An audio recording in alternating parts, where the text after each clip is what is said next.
जय माता दी। आज की कहानी का विषय है कर्म बड़ा या भाग्य। इस दुनिया में दो तरह के लोग होते हैं। कुछ लोग जो भाग्य में अटूट विश्वास रखते हैं, उनका मानना होता है कि जो कुछ भाग्य में लिखा है वो तो होकर ही रहेगा। दूसरी तरफ वो लोग होते हैं जो भाग्य में बिल्कुल विश्वास नहीं रखते, वो अपने कर्म को ही प्राथमिकता देते हैं। ये विषय हमेशा से ही बहस का विषय रहा है कि भाग्य और कर्म में से आखिर बड़ा कौन है। गोस्वामी तुलसीदास जी ने भी कहा है, कर्म प्रधान विश्व करी राखा। प्रधानता तो कर्म की ही है, कर्म किए बिना कुछ संभव नहीं है। तो अब कहानी शुरू करते हैं, जिससे हम बहुत बड़ी सीख ले सकते हैं। एक बार एक लड़का अपने घर के आगे बहुत उदास होकर बैठा था।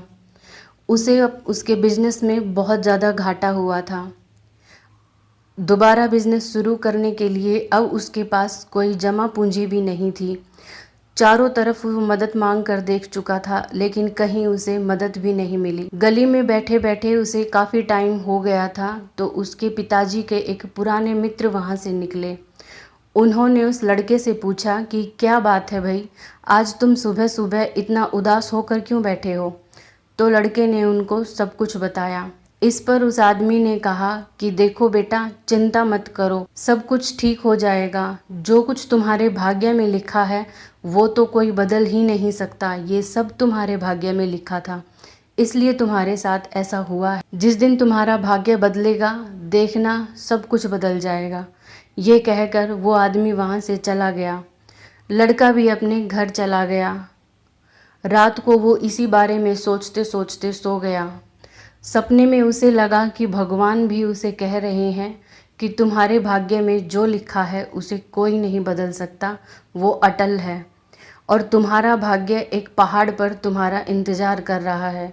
तुम अपने भाग्य से मिलकर आगे के बारे में जान सकते हो।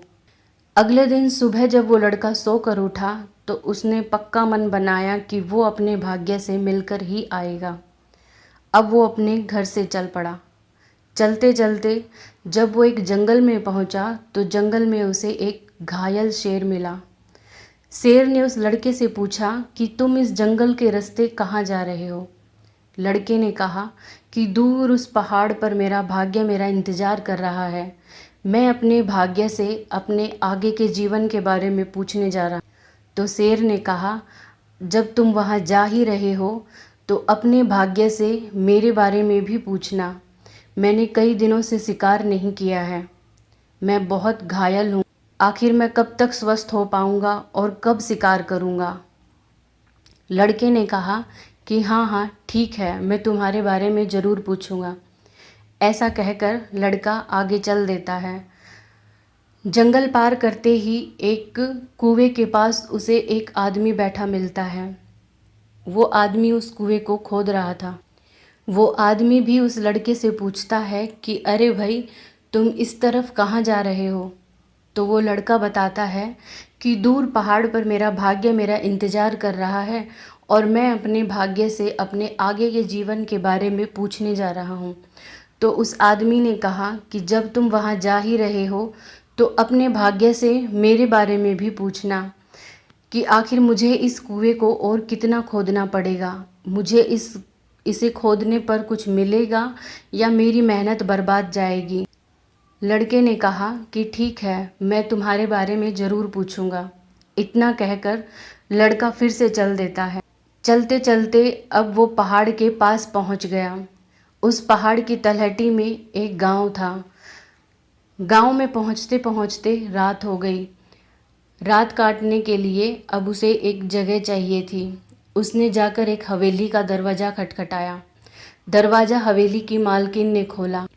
तो लड़के ने हवेली की मालकिन से कहा कि मुझे रात काटने के लिए थोड़ी सी जगह चाहिए, अगर आप अनुमति दें तो मैं आज रात यहाँ गुजारना चाहता हूँ।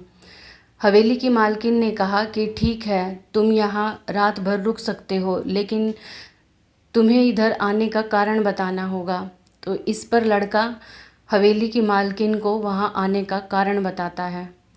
हवेली की मालकिन ने कहा कि जब तुम अपने भाग्य से मिलने जाओगे तो मेरे बारे में भी पूछना कि इतनी बड़ी हवेली की मालकिन होते हुए भी आखिर मैं सुखी क्यों नहीं हूँ। मेरे चारों तरफ लालची लोग रहते हैं, सब मेरी संपत्ति को हड़पना चाहते हैं, आखिर मैं सुखी कब रह पाऊंगी। लड़के ने कहा कि ठीक है, मैं तुम्हारे बारे में भी ज़रूर पूछूंगा। इतना कहकर लड़का सो जाता है। अगले दिन सुबह लड़का पहाड़ पर चढ़ता है। पहाड़ पर वो अपने भाग्य से मिलता है।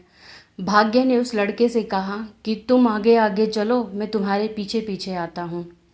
लड़का खुशी खुशी पहाड़ से नीचे उतरता है और आकर उस हवेली का गेट खटखटाता है। हवेली की मालकिन बाहर आती है और उस लड़के से पूछती है कि बताओ भला क्या हुआ, क्या कहा तुम्हारे भाग्य ने मेरे बारे में। तो लड़के ने कहा कि मैंने मेरे भाग्य से तुम्हारे बारे में पूछा था। मेरे भाग्य ने कहा को जब तुम विवाह कर लोगी तो फिर तुम्हें कोई परेशान नहीं करेगा, क्योंकि तुम्हारी हवेली को उसका मालिक मिल जाएगा। तो हवेली की मालकिन ने कहा कि क्या तुम मुझसे शादी करोगे? तुम मुझसे शादी करते हो तो तुम इस हवेली के मालिक बन जाओगे और फिर हम दोनों सुख से यहाँ रह सकते हैं। लड़के ने कहा नहीं नहीं, मैं तुमसे शादी नहीं कर सकता।